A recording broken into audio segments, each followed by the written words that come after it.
স্বৈরাচার সরকারের পতনের পর দেশের রাজনৈতিক অঙ্গনের অস্থিরতা যেন থামছেই না।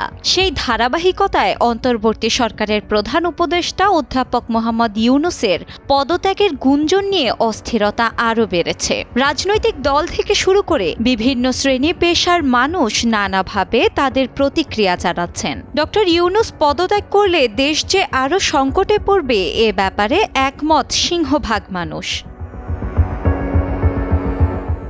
দেশের এই টালমাটাল পরিস্থিতিতে সর্বদলীয় বৈঠক ডাকার জন্য প্রধান উপদেষ্টা মোহাম্মদ ইউনূসের প্রতি আহ্বান জানিয়েছেন জামায়াতে ইসলামের আমির শফিকুর রহমান।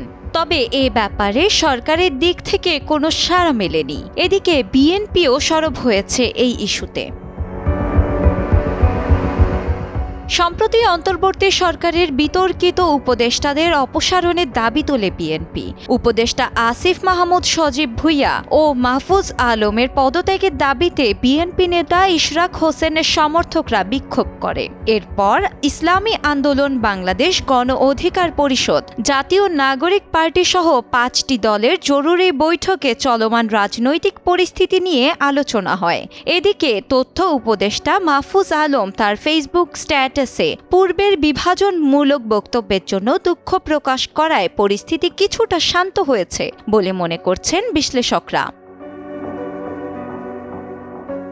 জাতীয় নাগরিক পার্টির মুখ্য সংগঠক হাসনাত আব্দুল্লাহ লিখেছেন, দেশ ও জাতির স্বার্থে বিভাজন মেটাতে হবে। আমরা এক হয়েই ফ্যাসিবাদকে পরাজিত করেছিলাম, কিন্তু এখন ঐক্য ভেঙে গেলে শত্রুরা সুযোগ নেবে। সুযোগ সন্ধানীদের এই সুযোগ কোনোভাবেই দেওয়া যাবে না।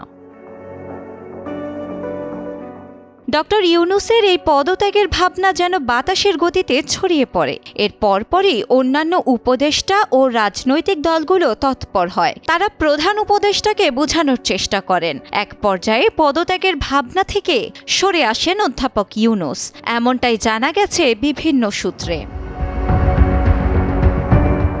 শিলা ইসলাম, সময়ের আলো।